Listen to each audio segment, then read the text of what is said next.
Have you heard of the term performative?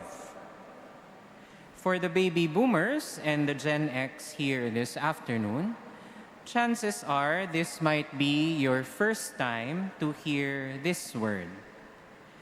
But for the millennials, Gen Z, and Gen Alpha, you have probably heard this word, performative, used at least once, if not several times, especially on social media. Ano nga po ba ang kahulugan ng salitang performative? Back then, something was considered performative when it involves or relates to artistic or theatric performance. So usually, stage actors and actresses, as well as movie stars, would be involved in something performative. But in contemporary times, sa ating panahon ngayon, the word performative has taken on a negative meaning. To be labeled as performative means to say or do something to make oneself look good, righteous, or virtuous to an audience. Sa Filipino, may salita rin tayo para dito. Pakitang tao. Ang pagpapakitang tao at ang pagiging performative ang nais tumbukin ni Jesus sa ating ebanghelyo ngayon. In our gospel today, Jesus warns his disciples about being hypocrites, of doing things merely for show. He says, "When you give alms, do not blow a trumpet before you, as the hypocrites do." He likewise tells them, "When you pray, do not stand on street corners so that others may see you." And regarding fasting, he warns them not to put on gloomy faces just to broadcast or live stream their sacrifice. In all these, Jesus is pointing to the same temptation, to turn acts that should be directed towards God into performances directed towards an audience. Instead of worshiping God, one begins to worship the approval and admiration of others. Dear sisters and brothers, within each of us is a temptation to be a performer or to be performative.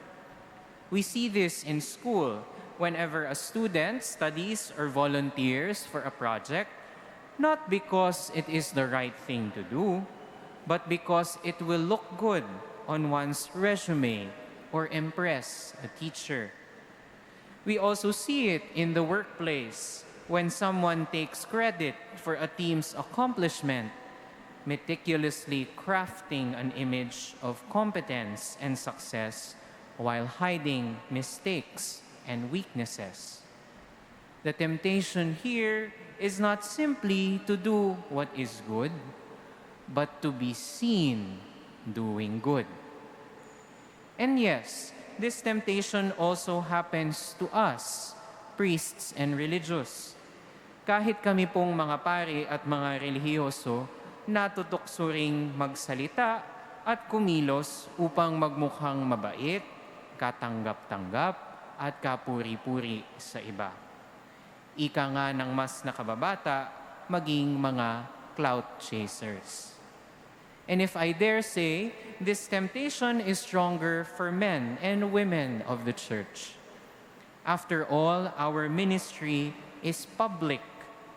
Here, it becomes very easy to confuse serving God with managing and curating our image before others. Minsan, mas nagiging mahalaga pa ang papuri ng tao kaysa sa katapatan sa Diyos.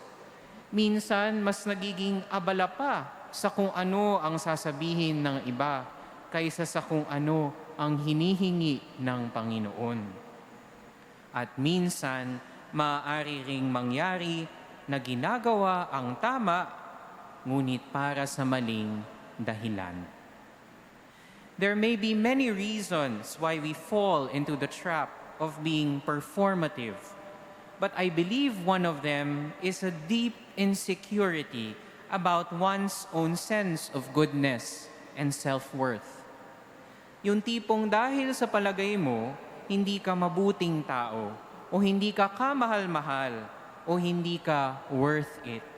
Kaya sinisikap mong gawin ang lahat para magmukhang ganoon.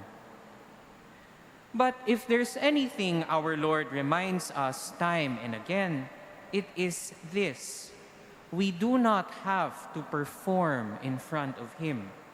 We do not always have to prove that we are worth His love, His affection, His mercy. We do not say good things or do good things to chase clout from the heavens. Hindi tayo nagsasabi at gumagawa ng mabuti para lamang makapuntos sa Diyos. No. As the recent solemnity of the Sacred Heart of Jesus has reminded us, our God is a God of love. And this love has been freely offered to all of us, independent of our worth, independent of our past, independent of what we have said and done. Instead, we intentionally choose to do what is right and just as a participation in the goodness and righteousness of God who first loved us.